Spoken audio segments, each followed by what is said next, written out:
هنا حبيت أول حاجة راح نشارك معكم طريقة الاحتفاظ بالليمون، وكنت شاركت معكم في الفيديوهات السابقة طريقة الاحتفاظ بالليمون، بعد نحطها لكم في صندوق الوصف.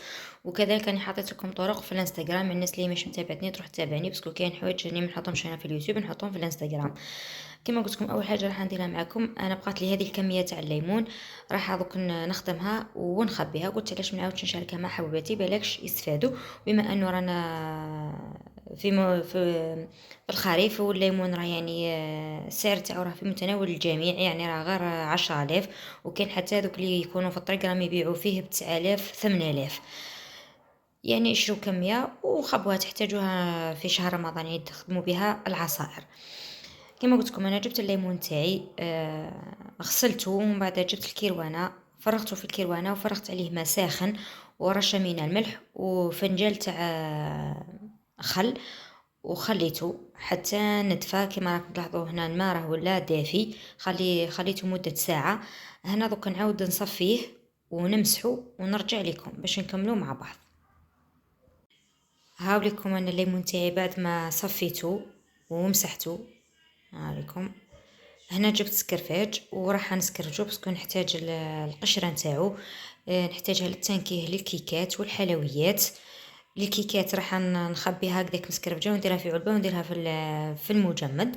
وللكيكات القشره نيبسها وبعدها نطحنها تولي بودره. كنت شاركت معكم هذه الطرق في بدايه فتح قناتي باش نكي بها الحلويات. والقشور الاخرى راني ما نرميهاش، نخبيها كذلك في المجمد، نستعملها باش نخدم بها سائل غسيل الاواني، ونخدم بها خلطات التنظيف.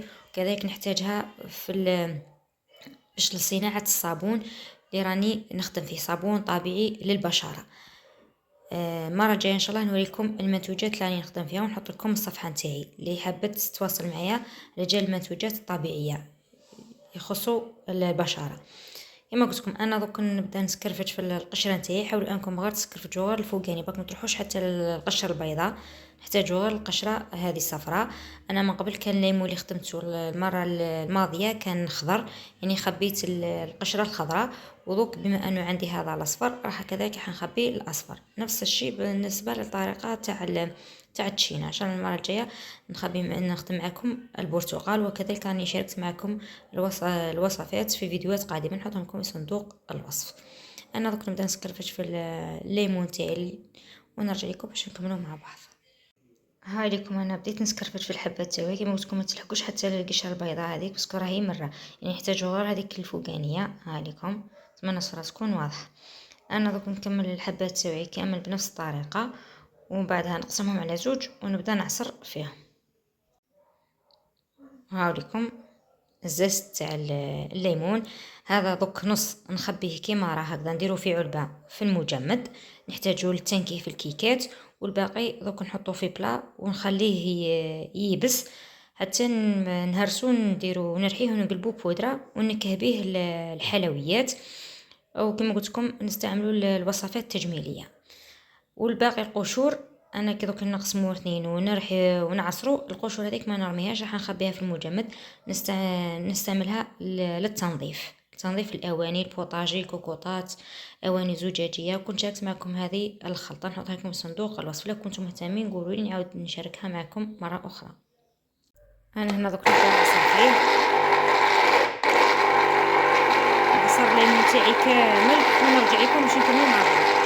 هنا انا دوزنت الشربه بصح ما وريتكمش الطريقه. انا جبت القدره تاعي درت فيها شويه تاع سمن، ضفت فيها المارس تاع اللحم، وضفت التوابل التاليه. ضفت فيها فلفل احمر حلو وحار، اللي ما يحبوش الحار ما يضيفوهش. التوابل تاع الشربه كزبر، راس الحانوت، ملح، ونعناع يابس ودبشه يابسه وملحيه. هنا نخليهم يتقلاو وبعدها نمرق. نعاود نكتب لكم التوابل في صندوق الوصف ونعاودهم لكم.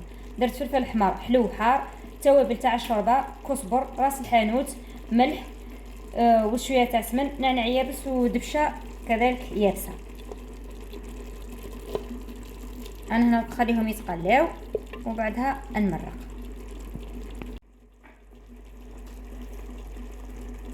هنا راح نحضر معكم التتبيله تاع الدجاج تاعي واش راح نحتاج فيها. انا هنا عندي شرائح تاع الدجاج هاوليكم مقطعين.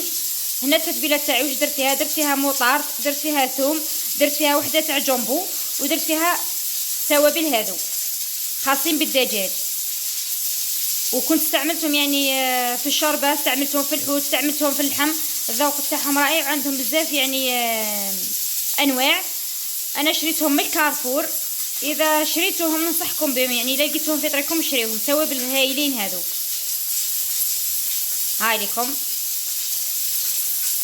هذه خاصه بالدجاج، كاين تاع اللحم بعد نوريكم في نهايه الفيديو، نوريكم التوابل اللي شريتهم من نفس الماركه. المهم نرجعوا للتتبيله تاعنا، فيها موطاب، فيها التوابل تاع الدجاج، فيها ثوم، وفيها وحده جامبو. دوك نخلطهم ونماريني بهم الشرائح تاعي تاع الدجاج، ونخليهم حتى يتشربوا مليح تاول، وبعدها نقليهم. هنا انا لحت الدجاج تاعي، ضفت علبه تاع يايورت ناتور وشويه تاع ماء، وخلطت كلش، وحطيت الدجاج تاعي هنا باش يتمارينا. انا دوك نغطيه ونخليه حتى الوقت نعود راح نقليه. هنا كذلك راح ندير قراطه تاع كرنب. هنا الكرنب تاعي قطعته وغسلته وحطيته يفطر، دوك نحطوه يفور. ديت حبه تاع بصل صغيره قطعتها وغسلتها وقطعتها. هنا عندي معدنوس وعندي كرافس، عندي ثوم. اول حاجه راح ندير الكرنب تاعي يفور، ومن بعد نكملوا مع بعض. هنا انا مرقت الشوربه تاعي، هاي لكم مرقتها ونخليها الطيب. هنا درت الكرنب تاعي راهي فورا قريب يطيب. هنا جيت نكمل باش نحضروا معكم الكراطات تاع الكرنب. هنا درت مقله، درت فيها شويه تاع زيت، جبت حبه بصله صغيره قشرتها وقطعتها، وعندي معدنوس وعندي كرافس وثوم، نحطهم يتقلاو.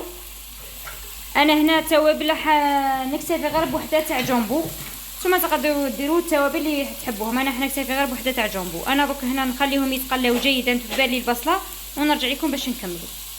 هنا بعد ما ذبلت لي البصله والكرافس والمعدنوس والثوم، نضيف الكرنب تاعي اللي كان فار، ونخلط كلش ونخليه يتحمس كذلك مع التوابل هذوك. نوريكم انا بعد ما ضفت الكرنب تاعي على البصل هذاك والمعدنوس والكرافس، خليته تحمس مليح معاهم. هنا طفيت عليه، دوك راح نديرو في البلا باش نكملوا الكراطه تاعنا. هنا انا فرغت الخليط تاعي في البلا، درت له الجبن. هنا عندي بيض وحليب، دوك نفرغ عليهم وندخل الكراطه تاعي يطيب.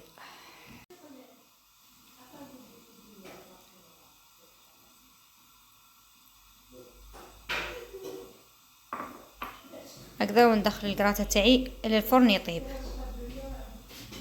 هنا راح ندير حميص تاع باذنجان، عندي باذنجان شويتو، فلفل شويتو، طماطم شويتها، ثوم راح ندير ما شويتوش، راح نديرو مرحي.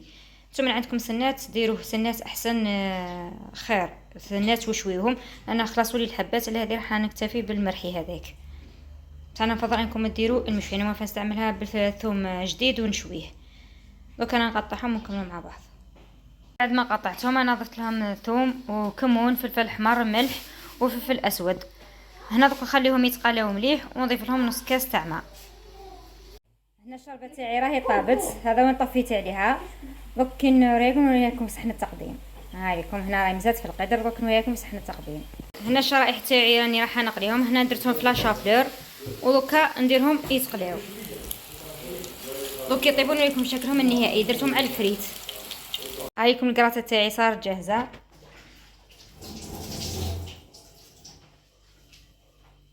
لكم انا الحميص تاعي تاع الباذنجان صار جاهز. هاوليكم زينته بشويه تاع معدنوس وحبه زيتون.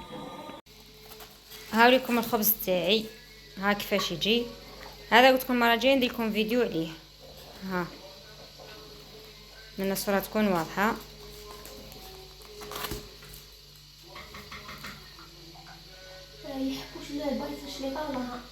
هاوليكم انا هنا الكينطاكي تاعي صار جاهز. هنا رافقت مع البطاطا والسلطه، الشاربه فريك وشليطه تاع الباذنجان.